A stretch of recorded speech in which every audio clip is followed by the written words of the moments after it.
कौन तो क्या शायरी जो वॾो हिते मुक़ाबिलो लॻो पियो आहे तव्हांजे साम्हूं कुझु शायरी पेश कयां पंहिंजी शायरी पढ़ंदुमि त टाइम तव्हांखे तमामु घणो थी वेंदो। अंग्रेज़ी अदब जो हिकिड़ो शाहकार नज़म आहे जंहिंजो नालो आहे Ulysses Lord Alfred Tennyson. Ulysses नाले हिकिड़ो तमामु बहितरीनु नज़म लिखियो। तव्हां सिंधी नौजवाननि जे नाव कयां थो, उन मां कुझु सिटूं पढ़ां थो। नज़म तमामु वॾो आहे, उनजी मां ट्रांसलेशन कई आहे, पोइटिक ट्रांसलेशन आहे, इंग्लिश पोइट्री जी सिंधी पोइट्री में ट्रांसलेशन मुंहिंजी थियल आहे। यूलिसिस में टेनिसन चए थो त रुकजी बीहण केॾो बेकार आहे, रुकजी बीहण केॾो बेकार आहे, ॼण इख़्तिताम आहे। माण्हू ज़ंगजी थो वञे, कटिजी थो वञे, ॼण नाकाम आहे। कामयाबी जी चाशनी लाइ ज़िंदगी जो उसूल आहे, कामयाबी जी चाशनी लाइ ज़िंदगी जो उसूल आहे, बसि मिड़ई वक़्तु घारण ज़िंदगी फज़ूल आहे।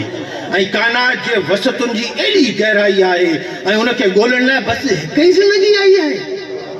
ऐं टेनिसन चए थो त जनमनि मथां जनम हुजे त काइनात भरपूर ॾिसां, हिकु जनम मां छा थींदो?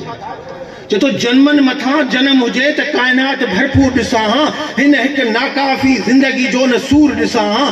हिकु हिकु पल मौत खां बची घारियां थो मां, हिकु मथां हिकु नओं मरको वारियां थो मां। हर लम्हो नओं जोश नई खोज ऐं नवान आणे थो। सिंधी नौजवानो तव्हांजे लाइ सबक़ु आहे त हर लम्हो नओं जोश नई खोज ऐं नवान आणे थो। का कावश हुज़ूर नाहे, हर लम्हे इंसान ॼाणे थो। छो हिकु जॻह वेही वक़्तु बेकार गुज़ारियां, छो हिकु जॻह वेही वक़्तु बेकार गुज़ारियां मां, माल मेड़े अयाशीअ में फज़ूल घारियां मां। मुंहिंजे बेचैन रूह खे ॻोल्हा में सुकून मिले थो, मुंहिंजे बेचैन रूह खे ॻोल्हा में सुकून मिले थो। नई दुनिया के नए तारे जी रोला में सुकून मिले थो। खोजना में पाण खे ईअं गर्क कजे, कुल इंसानी अकुल ऐं घुमण पंहिंजो अर्क कजे। उन खां बाद में उहो चए थो त हीउ टेलीमाकस आहे, मुंहिंजो पुटु आहे, मुंहिंजो खून आहे, जंहिंखे तरके में मूं ॾिनी हुकूमत ताक़त ऐं पंहिंजो जुनून आहे। मूंखे प्यारो आहे, मुंहिंजे अखियुनि जो तारो आहे, मुंहिंजी राज भाग ऐं विरासत हलाइण वारो आहे। चाहियां थो त प्यार सां मोहबत सां राज करे। ऐं टेलीमाकस तव्हां सम्झो त तव्हां टेलीमाकस हो, तव्हांखे टेनिसन यूलिसिस जी ज़बान में सम्झाए थो। चए थो त चाहियां थो त प्यार सां ऐं मोहबत सां राज करे, सर्किश ऐं सख़्त दिलि बि इश्क सां इलाज करे, माण्हुनि खे मोहबत सां राम करे, चङाई ऐं सुठाई खे अवाम में आम करे। बेदाग आहे, लाइक़ आहे, सदोरो आहे, पंहिंजी ज़िमेदारी अदा करण में पूरो आहे। इख़लाक़ी क़दरुनि में उतम ऐं चापलूसनि खां बचियल आहे। नेक जंहिंजी दिलि में असांजो देवता रचियल आहे। जॾहिं मां सफ़र ते हलां त हीउ पंहिंजो वारो वॼाए, मूंखां पोइ मुंहिंजो पुटु मूं वांगुरु नालो कमाए। ऐं अॻिते चए थो त पर वक़्त सां गॾोगॾु जवान ऐं जीत जा घोड़ा आहिनि। मौत त सभिनि खे हिकु ॾींहुं मारींदो, पर हिननि जे हौसले खे वक़्तु बि सारींदो। जेकॾहिं तव्हां कमु कंदो त मरण खां पोइ बि वक़्तु तव्हांखे सारींदो। ऐं चए थो त जेके अण थियणा आहिनि तिल खे बि थियणा आहिनि, कि अञा अज़ीम कारनामा सरंजाम ॾियणा आहिनि।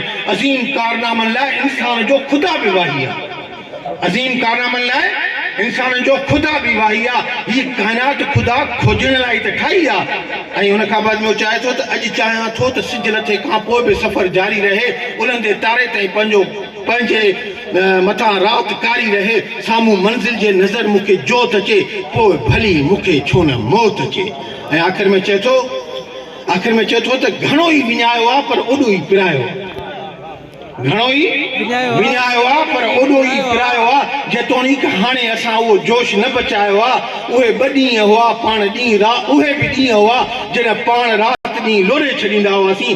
जवानी में त पाण ज़मीन आसमान बि धोरे छॾींदा हुआसीं।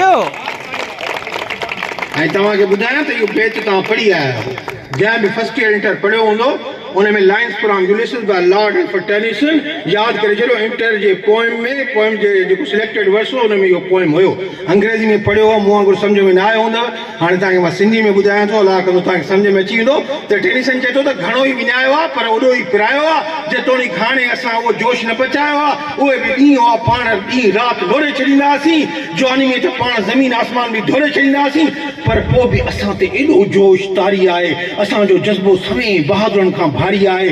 अगरचे वक़्त ऐं हालात हथां हीणा थियनि, अगर जे वक्त ऐं हालात असां हीना थियायूं पर पोइ बि हिमत में पाण बीणा थियायूं ही पंहिंजी जुस्तजू जो सफ़र कॾहिं कीन रुकबो खोजबो ॻोल्हबो ऐं कॾहिं कोन थकबो खोजबो ॻोल्हबो ऐं कॾहिं कोन थकबो